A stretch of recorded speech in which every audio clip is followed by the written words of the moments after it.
రుణమాఫీ చేసిన మాట తప్పని మడమ తిప్పని నాయకుడైన రేవంత్ రెడ్డి గారికి ముస్తాబాద్ మండల రైతన్నుల పక్షాన మేము ధన్యవాదాలు తెలియజేస్తూ ఉన్నాం. ఇంకొక విషయం ఏంటంటే గౌరవ కేటీఆర్ గారు మహిళల పట్ల ఆయన ఇప్పుడే మాట్లాడిన మాటలు కావు. ఇంతకుముందు ఒకసారి కూడా ఒక మహిళ, నాకు 3 పిల్లలు ఉన్నారు, ఆ పిల్లల్ని కాదు నాకు ఇబ్బంది అవుతుంది, మా భర్త చనిపోయింది అని చెప్తే నువ్వు నా కోసం కన్నవా అని మాట్లాడిన సందర్భం ఉంది. మళ్ళీ మొన్నటికి మొన్న ఉచిత బస్సు ప్రయాణం గురించి మహిళలు మీరు బస్సులలో ఓర్రి రికార్డింగ్ డ్యాన్సులు వేయరి, మీరు పబ్బుల కోరి డ్యాన్సులు వేసుకోరి అని మాట్లాడిండు. కేటీఆర్ గారు ఒక్క విషయం గుర్తుపెట్టుకోర్రి మహిళల గురించి మాట్లాడేటప్పుడు. ఎందుకంటే నేను కన్న తల్లి కూడా ఒక మహిళ, నీకు తోడబుట్టిన ఒక చెల్లె ఉన్నది, వాళ్ళు కూడా తెలంగాణ సమాజంలోని మహిళలే. నువ్వు ఇతర మహిళల గురించి మాట్లాడుతున్నావంటే నీ కన్న తల్లి గురించి, నీ చెల్లె గురించి, నీ తోబుట్టుల గురించి కూడా మాట్లాడుతున్నావు అనే విషయాన్ని మర్చిపోకని సందర్భంగా చెప్తా ఉన్నాం.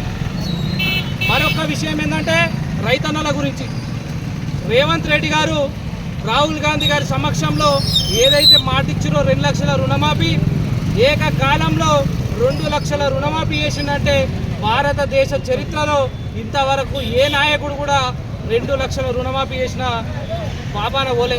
కేవలం రేవంత్ రెడ్డి గారు మాట ఇచ్చిరు, ఆగస్టు 15 నాడు ఖచ్చితంగా రుణమాఫీ చేస్తామని చెప్పిండు. మాట తప్పకుండా మడమ తిప్పకుండా 2 లక్షల రుణమాఫీ చేసిండు. కొంతమంది కాలేదని నిన్న హరీష్ రావు గారు, కేటీఆర్ గారు మాట్లాడుతూ ఉన్నారు. టెక్నికల్ సమస్యలు ఉన్న వాళ్లకు మాత్రమే రుణమాఫీ కాలేదు.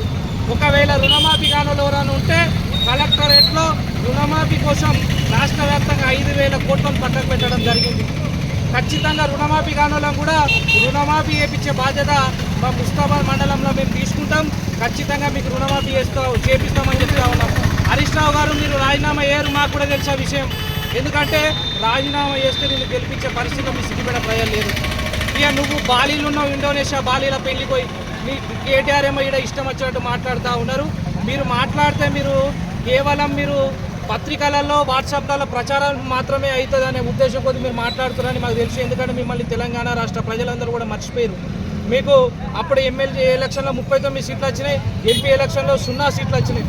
మీ గురించి అసలు మీరు మాట్లాడితే పట్టించుకునే ప్రజలు కూడా లేరు. ఎందుకంటే మీరు అన్నిట్లలో స్కాములు చేసారు, అవినీతులు చేసారు అనే విషయం జనాలందరూ తెలుసు.